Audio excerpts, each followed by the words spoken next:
hurry, Gary. The scary robot movie's on.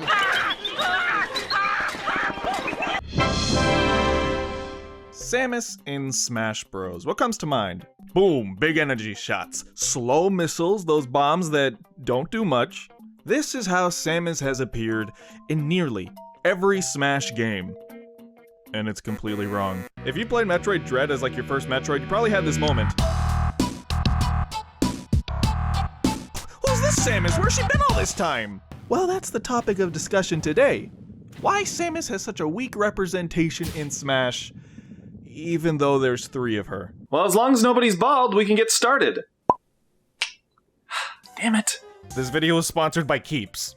Keeps is a subscription service that focuses on making it easier and more affordable for men to treat their male pattern baldness online. You know, you can't spell hair loss without Halo, sirs. I know a few guys that look like the Arbiter. Or sailors!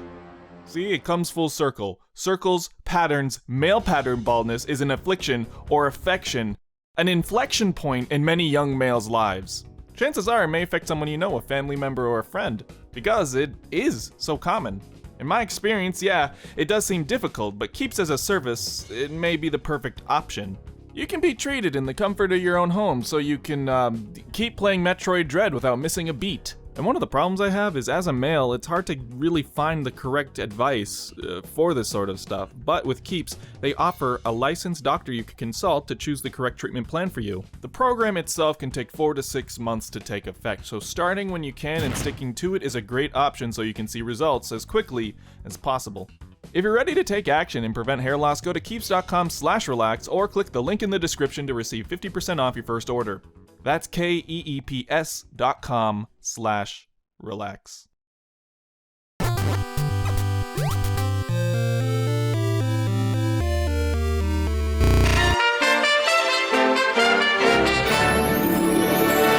Samus. She's been around since the first game as a base roster character, and your gun sounds like a sword. Ask me how much she's changed since the first game. DK got a roll, Link got a jump strike, Yoshi had his spine replaced. And that's just common with the first characters in Smash Bros. They aren't exactly accurate. We looked at Mario recently, but at least he's sort of an amalgamation of a bunch of different Marios. Look, Samus isn't horrible, it's just that... Well, I mean, the arm... Fuck, just get into it! Samus enters the battle, faces the screen, leaving a save station, which appeared first in Super Metroid, but they were also in Metroid 2. It represents how it looked in Super Metroid, so off to a good start. Let's stop while we're ahead. Many of Samus's basic movements are inherited from the Metroid games, like her idol. It's similar to that of Metroid 2, even though it was changed in Ultimate. Though her touching her arm cannon, it's appeared in games like Prime as well. Speaking of, her Tan, where she changes a little bit to the Zero Laser, that configuration, this resembles how you would change which missile you were using in games as early as Metroid 2. I personally like the Oh, I'ma grab you, I'ma get you. Metroid 2 is also the first instance of this crouch, which has been in Smash since 64. And her walk... It's not really related to anything specifically, as she only had a run in the games, which, of course, you come to recognize first being a Metroid 2, but it got a nice cleanup in Super Metroid. Over the years, Samus has leaned a little bit more in her runs though, which is reflected in Ultimate. Here's where the abilities come in. While in Smash, a double jump is rudimentary, in Metroid 2 you get an ability called the Space Jump, which becomes a standard ability in every one of the games. This lets you perform an infinite double jump. What? Samus can do that? She can fly around like Kirby? But anyways, you don't need the space jump to see where the animation first came from. It's actually in her NES appearance. If you jump without holding a direction, you'll get this jump. But if you jump and hold a direction, you will get the somersault. But also, her Smash trait of having a pretty high jump comes from the high jump boots. Very good, guys. Something not talked about is Samus. She was one of the first games to have wall jumping, at least as a Nintendo franchise. And this may have inspired wall jumping in Smash because she carries over the same animation. And speaking of animations, we have more in the victory poses. Of course, there's the iconic Metroid 2 cover pose, but A little known goodie is this pose actually first appeared in the manual for Metroid on the NES. Why do I know that? And similarly, how about we check out one of the most expensive animation origins I could find?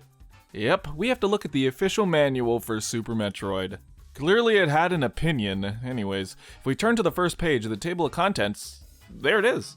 This has been Samus's taunt since the first Smash, and here it is also on the victory screen.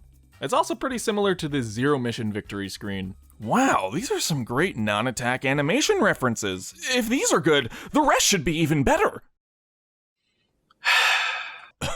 Well, prepare for... Look at this. Look at this. Now look at this. And now go back to this. One more time. I mean, in Ultimate at least, it looks better, it looks more sharp, and you can zare with it, which is something you could do in Super Metroid. But it wasn't this like yippee-ki-yay motherfucker type of move. It's like a power point. Power point. You shoot it, but boom, you grappled. It's not a Twizzler. I clearly thought about this a lot. The charge shot. It's a Smash staple. I mean, you've seen this bright blue ball for years. You charge it up, you wait for the perfect moment, and blam to your opponents. Feels great. And it also has no bearing to how it worked in Metroid. The whole stand still, and you're all charged up. That's not how it worked. Samus has her arm cannon from the moment you drop down on Zebes. And it gets upgrades, but like this is your main ability. It costs no resources. So when you get the charge beam in Super Metroid, you can do it standing, crouching, running, jumping, up, down, left, right. Even on ledges, you can hold it for as long as you want and release it in whatever direction, whenever you want.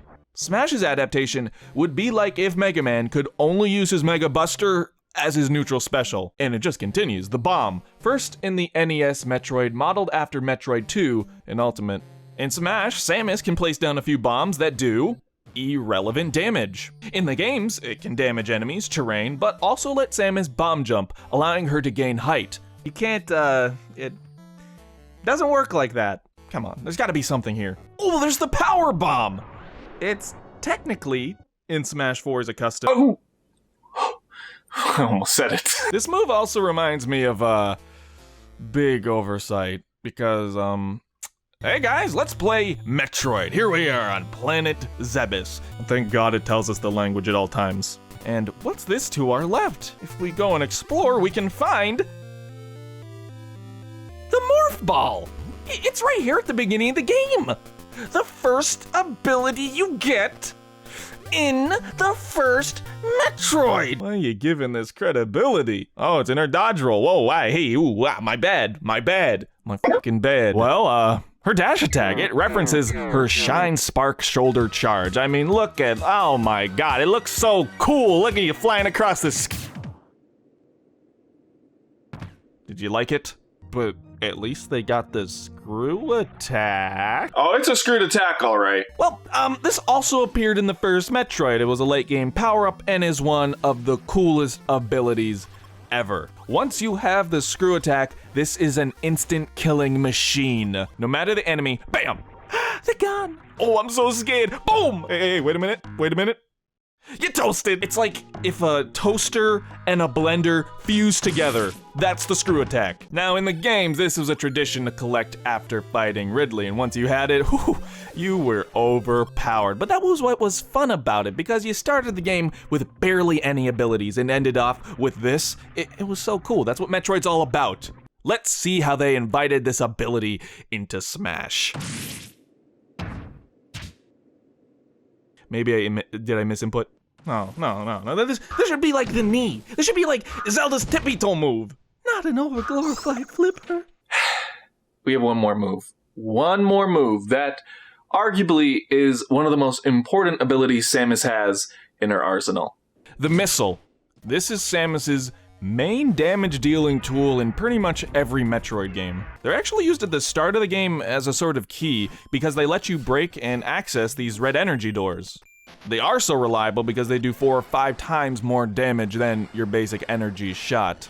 They even have an upgrade, the Super Missile. This does about 5 times more than a regular missile in damage, and they open their own doors. I only go into detail because they are both in Smash. You get missiles if you hold the input, and if you tap, you get supers. And they're both wrong. We're talking like if Fire Flowers froze you, if the boomerang acted like an arrow, If I'm doing construction and I say, hey, give me the measuring tape, you bring a ruler, and you're like, yeah. The missiles, they just don't function like this. Missiles do not home in on opponents, and supers are not faster. There is a power difference between a missile and a super missile, but in Smash, it's only like 4%. Super missiles are like you're very like, hey, I'm gonna use this when I need to fuck shit up. In Smash, like, you can't even tell the difference. And sure, there are homing missiles eventually in Metroid, but we're talking like well after Melee. And besides, the missiles in Metroid, they're very much like, oh yeah, take that. I shall now strike you with my most powerful ability.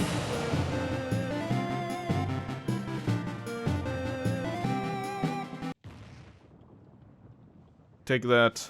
And even weirder, those moves in the down tilt, up smash, and forward air, like, what is this? She igniting nitroglycerin? More like nitropisserin. Like, sure, standing against a wall in Metroid would achieve this effect. I'm sure if I slam my toolbox on the nail, it'll achieve the same effect as the hammer. I'd like to also point out a glaring absence, at least to me. The ice missile. And I know me saying that, you're like, okay, Mario has an ice flower, Link has ice arrows, why would Samus all of a sudden get... No, ice missiles are a main ability, they're not just some customization. They've been in every game since the first one and are vital to platforming, but also in the first game, completing it. May I introduce the namesake of the series, the Metroids. Not her. The ice missiles are the weakness of the Metroids. Ice missiles and ice resistance is like a huge part of the lore as well, but in Smash it goes completely unused.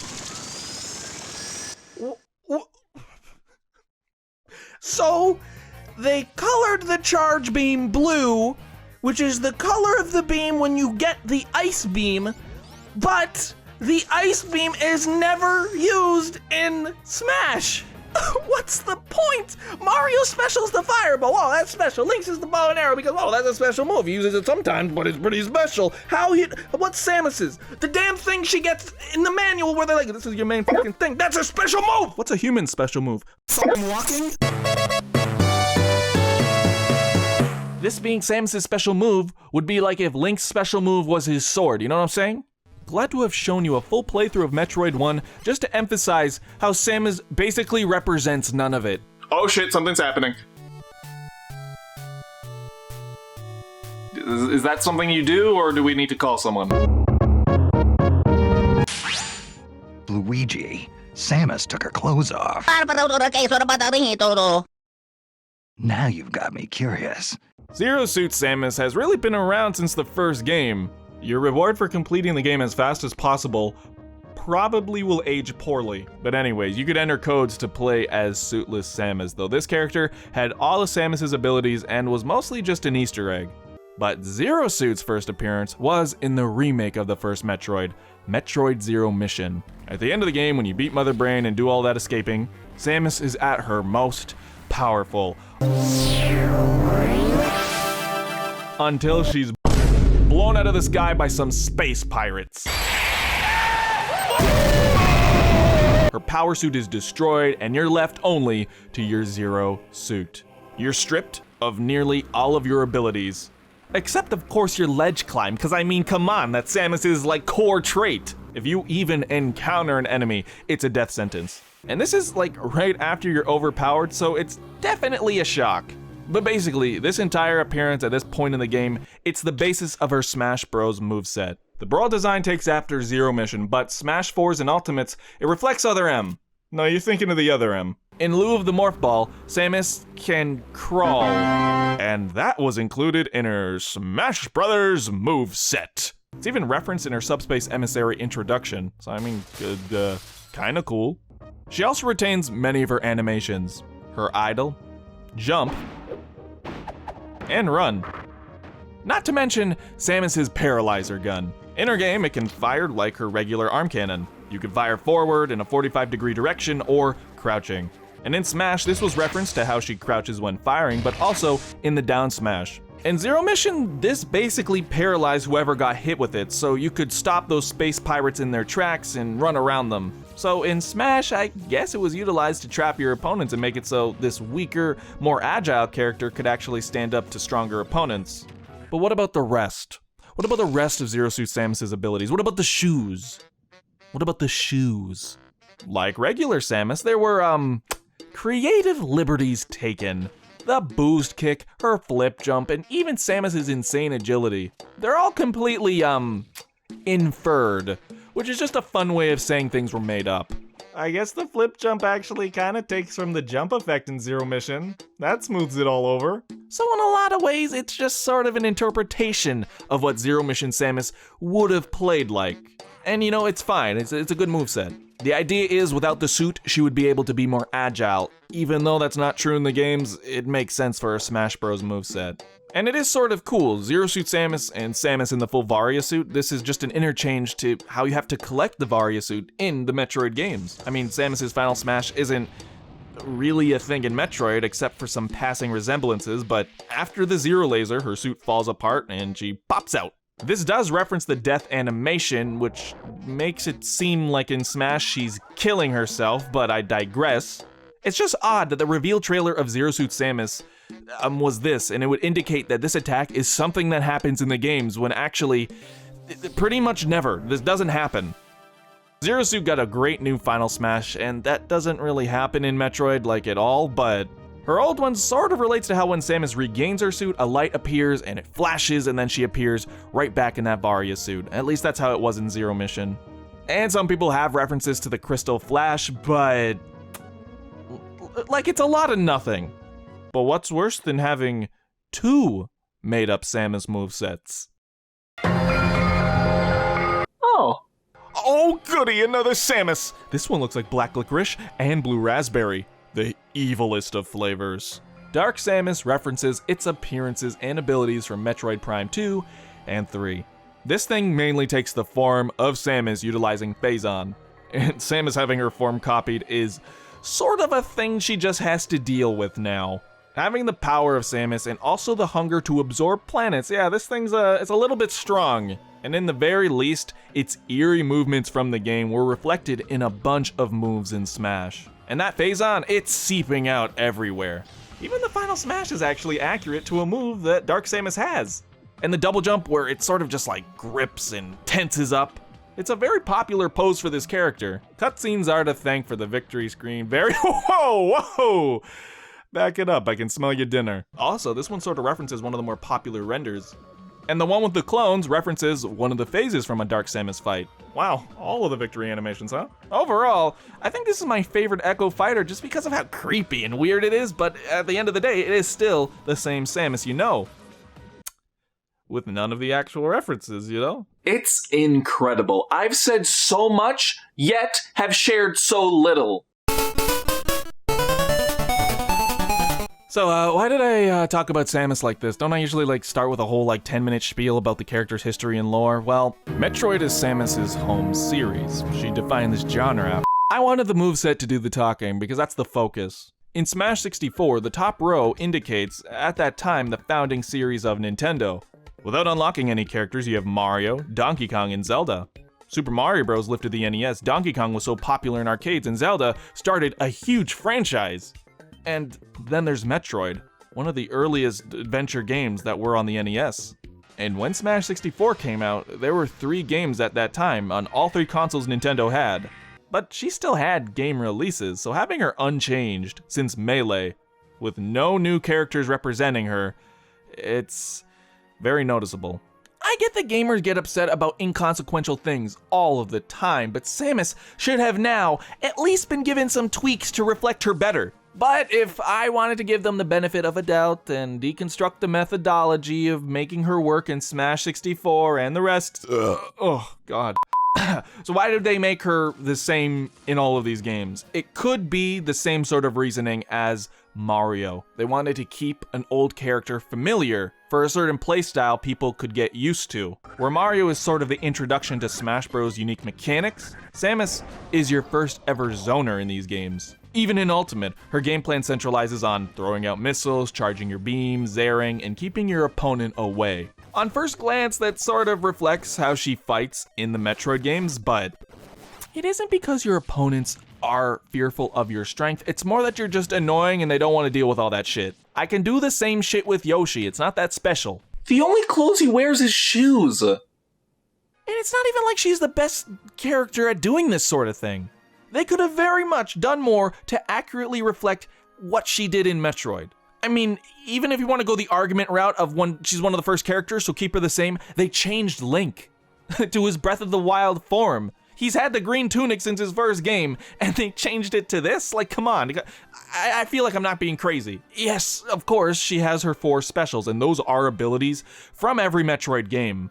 But to me, it feels like you showed someone a picture of how these moves worked, and then they told someone else, and then that person put them in the game. Because it's just like, this is not how Samus felt. All right, Mr. Big Ideas, enlighten us. What would I do to fix Samus? Well, okay, first, so the charge beam should definitely be fired in normals, tilts, aerials, like Mega Man, or... Why is Me Gunner a better Samus than Samus? Okay, and then the special move, like, I don't know, multi-directional aiming, maybe?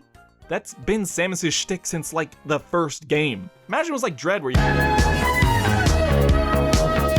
had to stand still, but you could free fire in any direction, shooting missiles. I mean, the main combat of Metroid revolves around shooting your arm cannon, and missiles of all types are your level up from the regular arm cannon, so naturally that should be the special move. I don't think it's confusing. It'd be fine if we were in Melee still, but many of the newcomers do a fantastic job of communicating their specific game styles through attacks.